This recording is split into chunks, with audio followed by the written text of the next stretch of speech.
Hello, Tim from Fair Play Now on the 2nd of August 2024. So, I watched a documentary last night and it was the one, I think it's the one that's causing a bit of a buzz right now, by Tommy Robinson. It just showed up in one of my Telegram groups and I decided to watch it.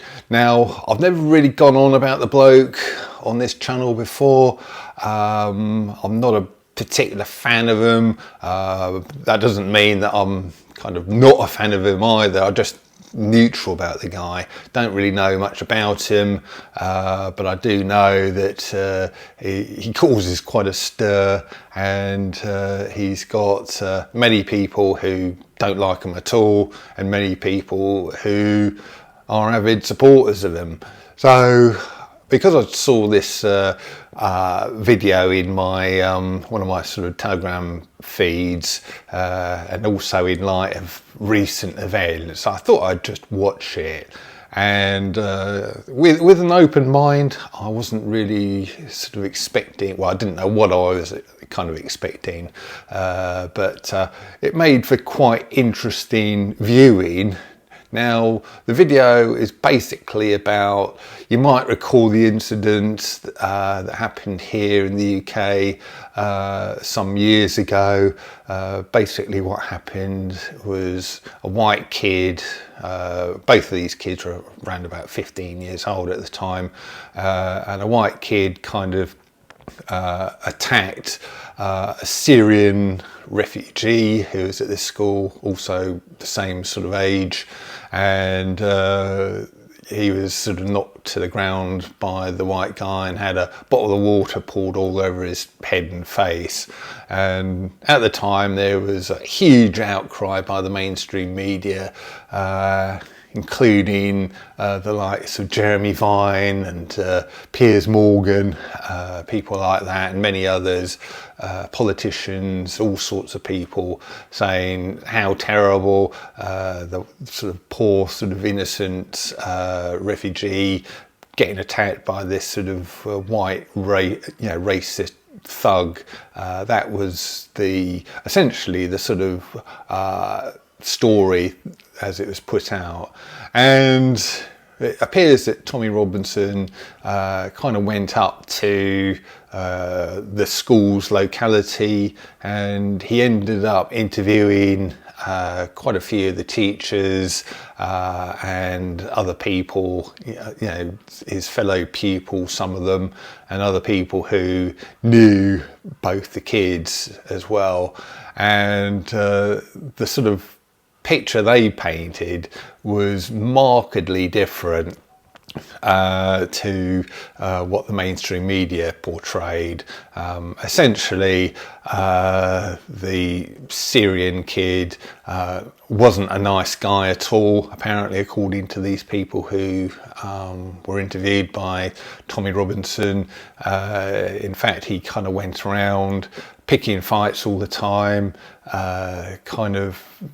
just really being horrible, telling sort of other kids that he'd be doing, the R word on their sisters and all kinds of things. Apparently, according to these people, the guy just wasn't a nice guy at all. And apparently, again, according to these people, the white guy who attacked the other guy, apparently the other guy had said to his sisters that he was going to do the R thing to them, and so I suppose the kid just snapped and went up to him and did what you see in the footage.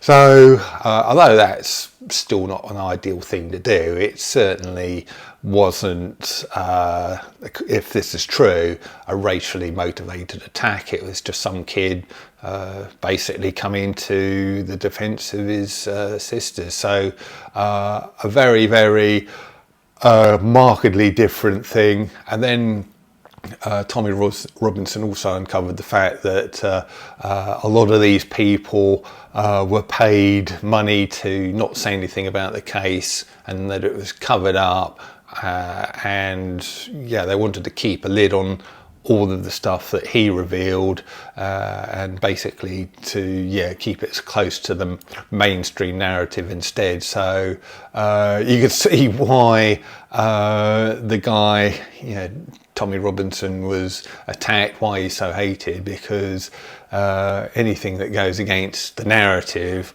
often they just don't want it put out there. Now, there's a couple of things I'll say about Tommy Robinson. I don't know about you. Like I say, I'm quite neutral on the bloke.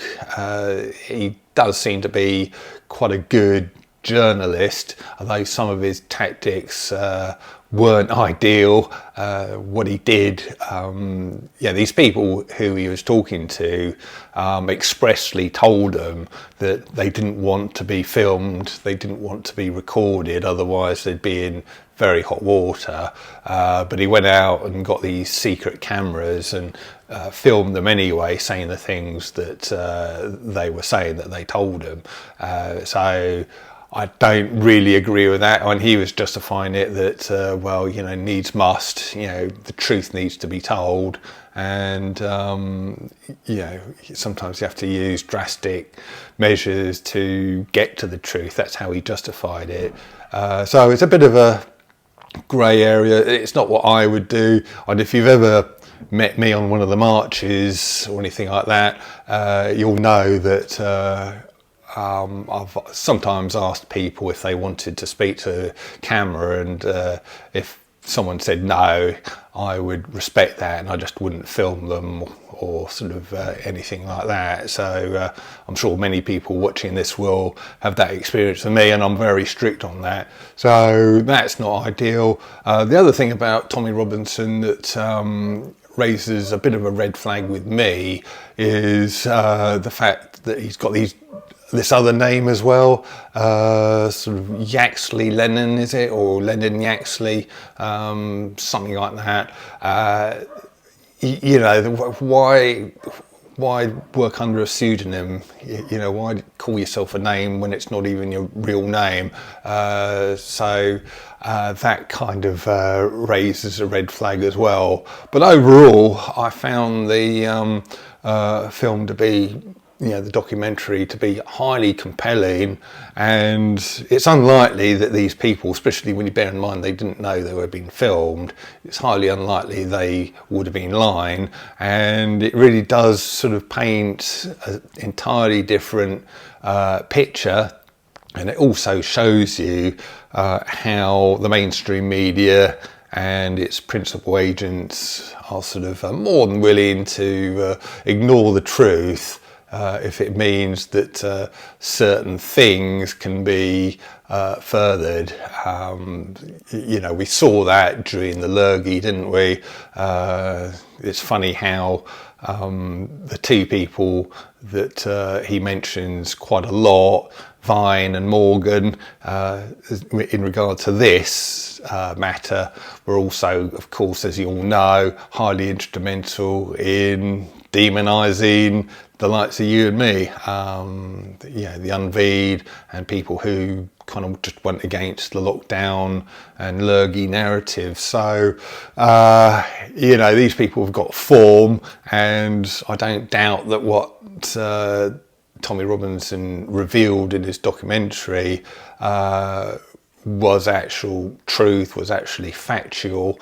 And it's just another example, if we needed any more examples, of just how underhand, callous the mainstream are, including the judiciary and politicians and everyone like that. They just sort of work to these agendas, and if you go against the agenda, no matter how justified it is, how truthful it is, they will just hound you and demonise you. I'll believe it or not, the documentary's on this platform at the moment, so I'll leave a link to it in the description box below. But highly compelling stuff. And I didn't expect I'd be watching the whole thing, but I watched it all the way through. It's the best part of 2 hours long, just under. But I found it very, very compelling, especially like the first hour of the thing. It was just very, very interesting, and yeah, it just says so much about the powers that shouldn't be, and the way things are set up, the way things are done in this country. And yeah, you know, I just thought I'd get that out there, yeah, get that to you to have a look at yourself, and for you to come to your own conclusions. So go and watch that, and if you want, sort of leave a comment in the comment section below, tell me what you think.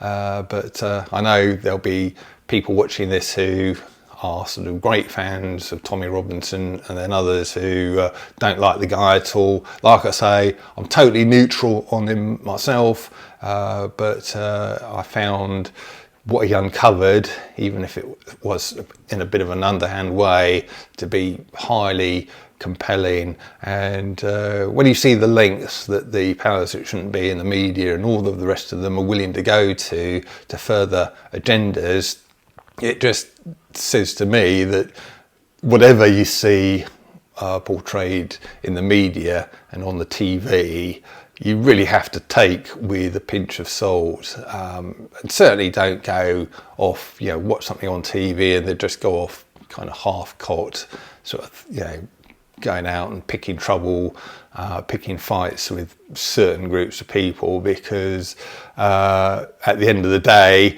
the mainstream media can't be trusted, and as we've seen in the last few years, so we couldn't trust them then, and we can't trust them now. And I think a lot of the time what they're trying to achieve, what the powers that shouldn't be are trying to achieve, is a little bit of the old, well, two things: a little bit of the old divide and conquer, and also a little bit of the problem, reaction, solution.